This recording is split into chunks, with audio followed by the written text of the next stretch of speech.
परभणी येथील गौतम नगर येथे शहर व जिल्हाध्यक्ष बौद्ध अनुयायी व एकूण 7 अनुसूचित जाती समाजाच्या प्रतिनिधींची महत्त्वपूर्ण बैठक संपन्न झाली।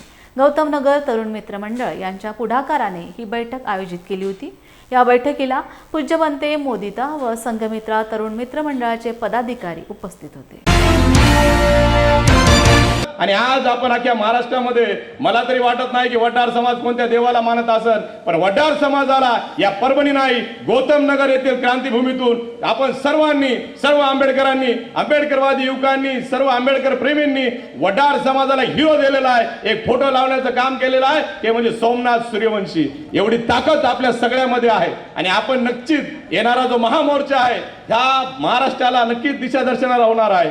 1 जूनला हिंगोलीला मोर्चा आहे, त्याच्यानंतर जालन्याला आहे, सगळ्या ठिकाणी मोर्चे आहेत। पण जेवढे काही मोर्चे होतात हे सगळेजण परभणीला आदर्श मानतात, कारण की त्यांना माहित आहे परभणीतल्या भीमसैनिकांची डरकाळी म्हणजे ही गगनभेदी असती आणि या मनुवादी जातीवाद्याला कधीही मारून आणि पुरून पुरतात। त्यामुळे त्यांचं लक्ष आपल्याकडे असतं। असंवैधानिक आहे असं जे आरक्षणाचं उपवर्गीकरण जे या सरकारनं डाव मांडलेलं आहे, हे अबकड आरक्षण हे SC प्रवर्गात करायचं, याला आमच्या बौद्ध समाजाचा आणि इतर 57 जातीचा पूर्णपणे विरोध आहे।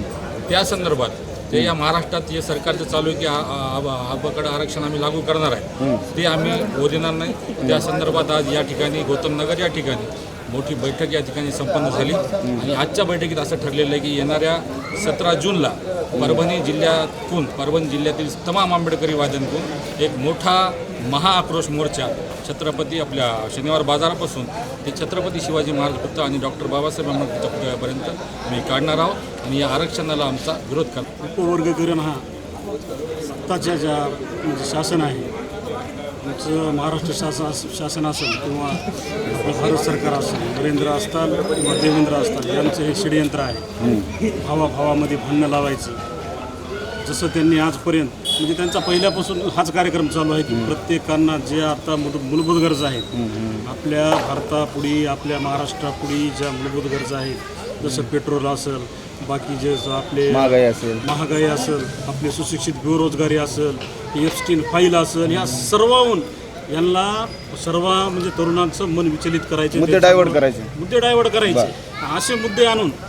असे मुद्दे आणून समाजामध्ये आपल्या भावाभावामध्ये तेढ निर्माण करायचं यांचं षडयंत्र आहे।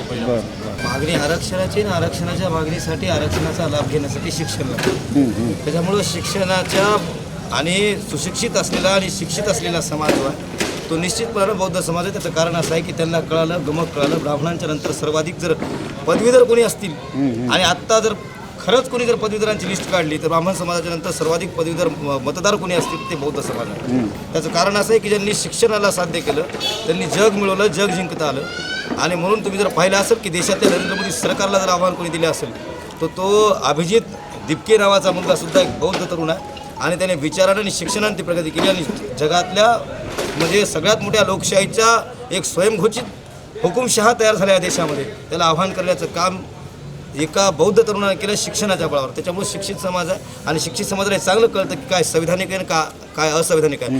असंवैधानिक मागणीच्या विरोधामध्ये हा मोर्चा आहे आणि तो मोर्चा असंवैधानिक मागणीला आर्थिक बळ देणारे, असंवैधानिक मागणीला काही जणांना पुढं करून आमदारकी देणारे जे लोक तयार झालेत त्या सरकारच्या विरोधामध्ये हा मोर्चा आहे। आणि त्याच्यामुळं अशा SC मधल्या 59 जातींपैकी कुणीही भ्रमात पडू नये त्यांच्या भ्रमात पडून बौद्धांना किंवा मग इतर जातींवर अन्याय करण्यासाठी किंवा टीकात्मक बोलून सगळ्यांचा रोष ओढून घेऊ नये। सरकार हे शक्य करणार नाही।